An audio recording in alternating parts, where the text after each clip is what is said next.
Hey everyone, welcome back to another episode of Small Business Stories. I am your host, Dr. LL Loralyn Mears, founder of Steeris, bringing you folks from, well, the five corners of the globe, always something interesting. Today's guest is Matt Putra.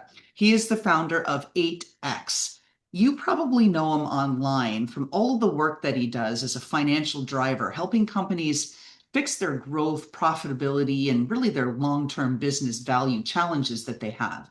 He's been a fractional CFO for lots of big names, and his work focuses on helping entrepreneurs make better decisions, which is what I'm all about, by taking their business data and turning it into actionable insights. So, hello, Matt. Welcome to the show. Yeah, hello. Thank you so much for having me on. Well, this is what's going to be fun, right? Because you go way beyond that level of, okay, here, this is how you read a P&L. What you're doing is really getting to the heart of where those expensive decisions, or pardon me, those decisions can be expensive, right? If they're Yes, very misunderstood. much So so. talk to us really, give it in maybe more of layman's terms and understanding where you're at so that businesses who are listening can figure out, yeah, we might need that Matt guy. Right. So I would say that most people we work with, they have an issue where they want to accomplish something or they're having a problem and they're not exactly sure what to do about it. And so we look at the finance side and help figure out the story of what's going on and what's behind the numbers. So, and we tell them where to work, what their top constraints are, what their opportunities are, and we give them data to support that. To me, from the outside, when I'm looking at that, I think, well, data can lie, right? We can be misled. We can think, oh, Mhm. the numbers look pretty good. We had growth compared to last year, year over year. Okay, our Mhm. profit margins are pretty healthy, but we don't really dig in deep enough to figure out where our business may have some issues. And so, how do you bridge that gap where you say, hey, business owner, these are some issues you probably don't even recognize that you're having. And if we fix them, your growth could be X plus Y instead of what it just is now, and get them to make that leap of faith. Yeah, I would say the probably one of the most important things that we do for people right now is a look at their funnel. So if you're a product seller, you have to pay Facebook or Meta and you have to pay CPMs and you get impressions and you get clicks and you get sessions on your site and we go all the way through the funnel for a product seller. If you're an agency, you have sort of media or sort of it could be impressions, but it's book calls, show rate all the way through. So everybody has a funnel. And one of the things that we do that others don't is we always have a view of what the funnel is doing at any given time. So if there's an issue, not only are we seeing a decrease in revenue, but we're seeing where in the funnel the issue came up, or if revenue is better than it was last year, again, where in the funnel are we seeing an opportunity? And so what we can do then is help people direct their investment to a very specific point that's the highest ROI point in their funnel to deploy resources against. Because again, if you're going to put a dollar in, can you get two or three out? We will help you find where to put the dollar in to get the most money back out. Well, what you're really doing, I guess, to simplify it from how I'm absorbing it, is you're Mhm. turning financial data into business intelligence, right? Yep, that's And fair. Yep. so as you're digging in there, Matt, and you see all this financial data and you're interpreting it, what leadership, operational, maybe strategic problems do you typically see that are hiding inside those healthy numbers? Yeah, very good question. What we have come to learn over the course of 5 or 6 years doing this is that at the root of most issues is more or less team alignment. Um, and so if if all companies had uh, a good data of their funnel, let's say, and they had alignment between the executive team, finance, marketing, operations, supply, and they were all singing up the same song sheet, there would be more profitable companies. What we see when there's an issue, for example, is marketing is doing a promo for this set of SKUs, but supply has bought a different set of SKUs, and finance maybe thought we purchased a bit less than we actually did purchase. And so all this correlates to a cash issue, but like 6 months from now. And so if we can get people on the same page, looking at the funnel together in the same way, we end up creating more profit, ordering inventory better, preserving cash, creating more value for the owners. Got it. And then so what I'm curious about too is that having been around the founder folks and having the founder brain, myself, and I know Mm-hmm. where be a little sketchy, a little suspicious, right? That we rely so heavily on our intuition, right? We like trust our instincts. I've been doing Mm-hmm. my business for a while. It's mine. I understand it. So at what point does our level of intuition and our false sense of confidence that, yeah, I got this, really start to shake things up? And how do you get in there to say, no, no, no, no, no, I bet you we can find some sneaky little problems hiding in, Yeah.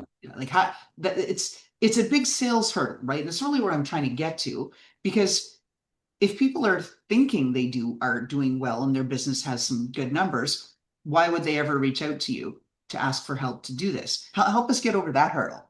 Yeah, that's a good point. I mean, to be honest, if you're doing really well and you have lots of cash and inventory is great and sales are great and profits great and all these different things, and you're happy with the way things are today, you wouldn't call me, right? But if you're doing well and you want to grow faster and better and deploy more resources, or if you're having an issue, that's when people call me, right? No one calls me if the business is growing 5% a year and they're making 20% margin. They don't need me, right? But the folks that need help are where things are changing rapidly. There's uncertainty. There's, they look at the business and they go, the problem could be this, or this. Where is it actually? That's where we're helpful. And people's intuition, like we're not here to override your intuition. We're here to augment your intuition. So we are going to give you data. We're going to explain what it means. And the other part is that like we bridge all this data over here to the P&L, because the P&L is truth, right? Like you either made money or you didn't, and your bank account, you either have cash or you don't. But I want to take you from cash to the P&L to the data that's behind it all, so that you understand how to affect over here and how that can affect your bank account. And that's like building a bridge from your activities to your bank is a lot of what we do, but we never replace someone's intuition. Like your intuition got you to where you are today, which is incredible, right? For you and for all the business owners. So we can't ask you to turn that off. All we can do is give you more to work with. How big of a role does ego play in all this? More specifically, right? Founders really Yeah. become emotionally attached. This is my baby, right? And you said there's a lot of operational dysfunction you see at the level of team collaboration, team communication, I'm Mm-hmm. assuming all those sorts of aspects. Mm-hmm. So how can you work with those founders who are really stuck on ego and maybe even being distracted by their ego, that it's so strong and they're so married to what they've done that they are thwarting their own ability Yeah. to grow into a Yeah. stronger company? Like, to me, that's a tough nut to crack. Yeah. Um, it's maybe a selection bias, but people that come to me typically have either done enough work or had enough issues that they know they don't know everything, right? Because otherwise, why would you come to me? Now, though, I'll tell you the one thing where we see, I don't know if I'd call it ego, but let's say it's ego, where we never win this fight is when we do a review of somebody's SKU catalog and we say, hey, these 50% of SKUs do nothing for you. You should stop selling them. And if you do stop selling them, you'll make more money, be less stressed, have more cash. We rarely win that fight, because every SKU is someone's baby that they created. And it is rare that we win that fight. We've won it a couple times, but it's hard. Like people don't want to give up the SKUs they created. Like you brought something into the world, right? And so I know that it's hard, but that's probably one of the biggest killers of product companies today is bloated SKU counts and mismanaged catalogs. Well, I would think, we sort of tap into that, pull on that a little bit. The biggest thing is cash flow, right? It's the signal. So if you're not getting the cash that you need because these SKUs are dead or you're spending money on inventory, warehousing, da da da, whatever it is to be able to hang on to those SKUs, what other early warning signs in cash flow or financial reporting Mhm. do founders tend to ignore or choose to ignore? Oh man. I'm sure there's a few. Yeah, we talked about inventory, so that's over there. Early warning signs and cash issues. I mean, fixed costs is a big one. I talk about this. I mean, I've talked about this for years. I still talk about it now. Like people are better than they were 5 years ago, but I still see a lot of fixed costs being added when you don't need it, or people being added. That's happening less now with AI. Um, I would say, you know what, an emerging issue is people under advertising because everybody learned to be efficient with advertising over the last number of years. And now what I see most commonly is underinvestment in marketing and an unwillingness to spend money that you can't immediately track directly to a conversion. And those things, they strongly correlate to decreased cash flows in the future period. Um, that's actually, yeah, between inventory and that is probably the two biggest issues that I see out there today. And I can understand that as a marketeer and that myself. Yeah, I look at the ROI that you're getting, the cost of Google ads, pay per click, Instagram, the totally. blockers that are out there to stop your ad. And if you're a business account on Instagram or TikTok, how the algorithm, right, all mysterious that it is hiding you in favor of showing creators on personal accounts and these kinds of things. So I can see why people are saying, yeah, like marketing's just become stupid expensive, and what am I getting from it? Mhm. It's hard to measure. Really, really is It's in a lot of cases. it is, but if you think about, and my argument for top of funnel, like untrackable spend, it feels like you're throwing it into the wind. My argument is that, we know now that for the average product business, if it's very expensive, you need like 11 to 15 touches of a customer before they'll consider buying you. Now, if you only run direct conversion ads, every touch point is very expensive. If you run ads for like awareness and like sort of softer objectives, you can have the first 8 touch points happen at a lower cost. And then the remaining 8 touch points happen at the original DR cost. And so, like, logically, it makes sense.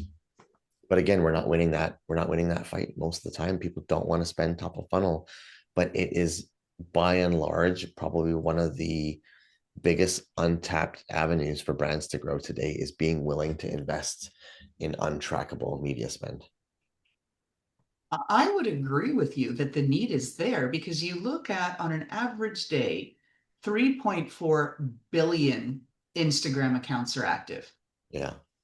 2.4 million books are self-published on Amazon per year. There are 3.2 million podcasts, right? This is one of them. And we thank all of our listeners for making it grow really, really quickly. But Mm-hmm. how do you stand out? Right? You have to pay a fortune. Not all of us can afford 7 million for a 10-second Super Bowl ad. Yep. Well, how do you stand out? I mean, again, so we're getting near the edge of my expertise, but I do marketing now for ourselves as well. And I learned this from a guy named Rev Laughlin, he's in Bali. Um, and for a service business like mine, how do you stand out in a crowd of ads where everyone's all talking head ads going, hey, does your business suck? Well, I can fix it. You know what I mean? Um, so what we do now is I go on my screen and I show them, hey, if you have this problem, this is exactly how I would fix this problem for you. And if you want my template, give me your email and I'll give you my template. And so my ads have been getting very great responses because I'm just solving people's problems and I'm not really even asking for anything. Now the asks come later on in the funnel, Sure. but I can earn their trust by giving away value for free. And this is something that Alex Hormozy says, and this guy named Rev, he's my marketer now. Learned it again from him, and it's been working awesome. With this method, we've had 3 of 4 months this year have been best months ever for us. And again, a lot of credit to us to Rev on that. Excellent. But that is what it's about. I'm going to solve your problem, not sell you something. Exactly. Right? Yeah, Because exactly. that's why we open our wallets, Yeah, right? Yeah, 100%. exactly. So to that end, how do you get founders to start shifting, right? They're focused on these short-term wins and chasing that versus understanding, like you said, you got to do marketing, click, I mean, not click, invest in the top of the funnel, right? Where it's untracked, unmeasured to just start to build that because that will build long-term enterprise value. Why is it so hard for founders to make that shift? Um, so what all founders understand is their bank account. Okay. They almost all understand revenue, and less revenue, but like then a little bit less, but almost all understand like like gross margin. So revenue less exactly direct costs attributable to revenue. So products or like the people delivering a service.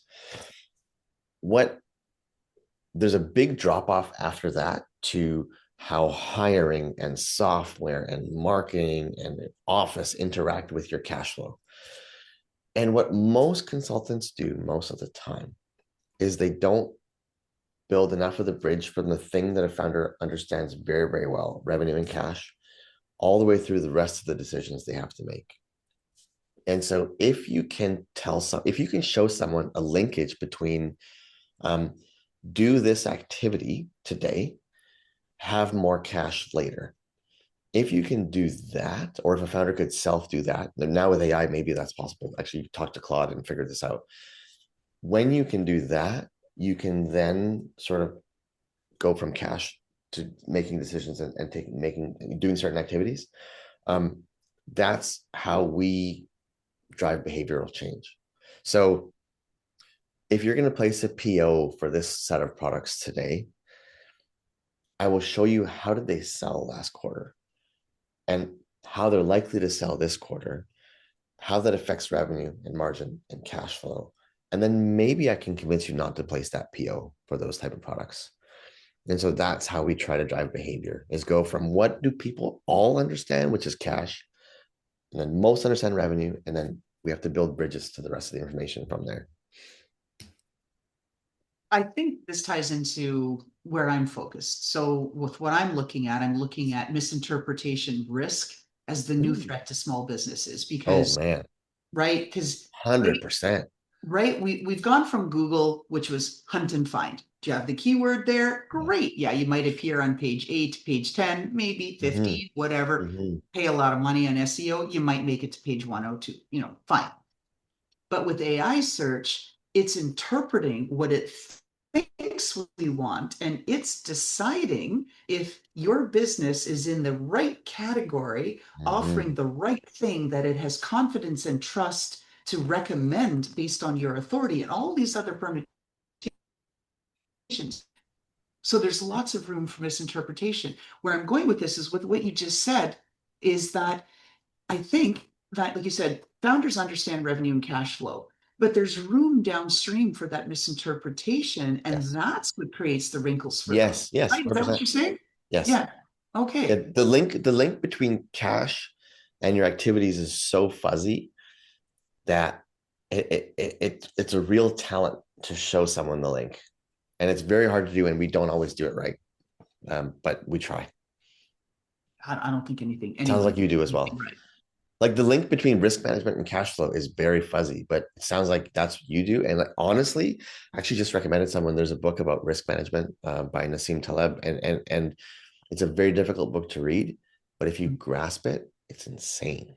And he essentially is linking activity to return through the lens of risk. Yeah. I'm not on that financial side. Just to be clear, Oh. Matt, where I'm looking at is how the customer on the receiving end is going to perceive what it is that you sell and who you sell it to, because the Okay. AI may jumble what it's presenting to you. So Oh, it okay. messes with decision integrity. So I'm on Super that cool. side of the things, not the financial house. Okay, got it, got it. Amazing. And I think it's a new risk. But anyway, enough about that. Where I wanted to go back to is a couple of responses ago. You talked about, oh, where you dig in is really at those areas of great change and uncertainty. Mhm. I think that there's got to be so much of that with the advent of AI, bring in people, don't bring in people, swap this out. Oh, I'm switching. Everybody's starting their own company. Yeah, I've got 7 different companies and I'm doing this and here's a slice of me. And so there's chaos. So how are you guys planning at 8X to be able to get in there and get ahead of that wave where there's just so much change and just chaos? What do you got? Yeah, well, I heard my a little partners and rumor there I, was something coming. yeah, of course. My partners and I are sort of we're launching a new brand very shortly. It's called Putra and Co. So it's advisory consulting.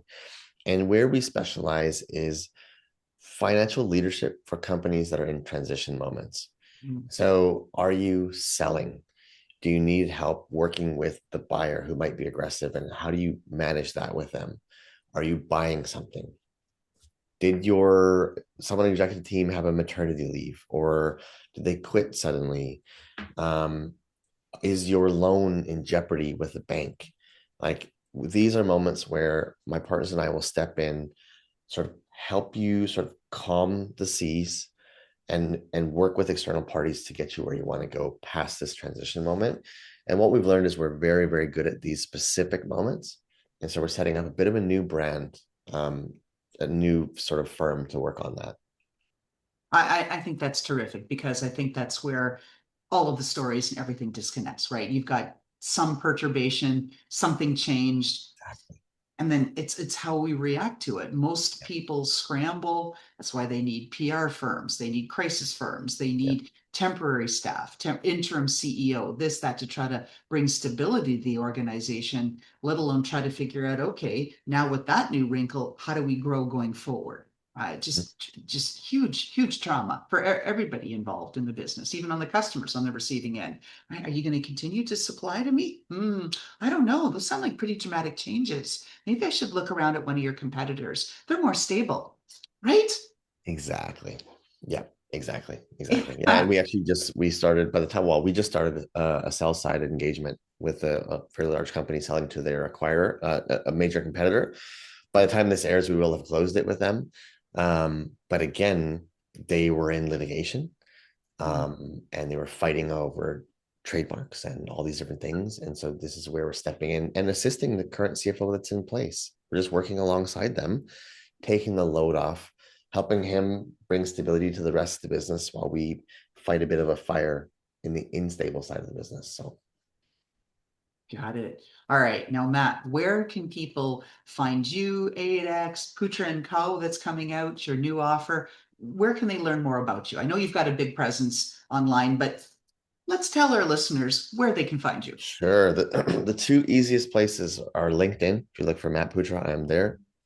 Second is our website, 8x.co, EIGHTX.co, and then at Putra and Co, Putra and CO. Um, and we are easily accessible any of those places. Excellent. Now, signature question of the show. Probably Yes. the most important, most difficult question you've ever been asked, Matt. Are you ready for it? You I don't ready? know. I don't know. Here we go. If we got to peek into your closet and there was some footwear in there, boots, shoes, whatever it is, that personified you, Matt Putra, what are we looking at and why do those, whatever the footwear, boots, whatever, represent who you are? That is such a fun question. And they are my soccer boots, soccer cleats. I love playing soccer. I'm a licensed coach. I coach two of my kids. I've been coaching for 7 years, 12, 8 years. And I hope to coach when I retire full time. Well, I'll coach full time when I retire. Um, and I'm just obsessed with sport, sort of. Yeah. Oh, excellent. I get it. I played soccer for a long time Oh, until cool. my body said, "You're not doing that anymore, honey. You're old now." Okay. Yes. I'm Yes, fighting yes. that battle. I have an ankle sprain that I've been fighting with for 6 months. So Yeah, it hurts. Everything just hurts more. You know, you get totally. into your 30s and you're like, It worked for you. You get into your 40s and you're like, no, no, Yeah, I no. just turned 40 and it's been a bit of a battle to play soccer. Yeah, Wait till you're 50. Yeah, it really starts to hurt. 100%. And you're going to be all set for the World Cup. We've got it here in New Jersey, the World FIFA Cup, Oh July my 19th. gosh. Yes, we're in Vancouver, Canada. We're going to Egypt versus New Zealand. Bit of an odd mix, but we get to see Mo Salah and Marmoush play, which I'm very excited about. Um, it is a bit of a dream to fly over for the final. That's going to be very expensive, so I don't know if we're going to do that. Yeah, it sounds crazy. Just even the public transportation on New Jersey Transit, on the buses and Yeah. on the trains, it's one way is $150 to just get to the Whoa, hang on. yeah, yeah, it's crazy. It's just crazy. Nuts. Okay. Yeah. But anyway, you're out in Vancouver. You've got some lovely things out there. So Yes. with that, Matt, thank you so much for being on the show and sharing some insights really behind the mindset of what's going on with founders at the financial level. And I think it was a lot more interesting to get into that stuff than here's some books, here's some things, look for these That's numbers. great. And but anyway, I certainly enjoyed the conversation and appreciate you being here and hope all of our listeners really got something of value out of this. Thank you so much, Lauren. This was great.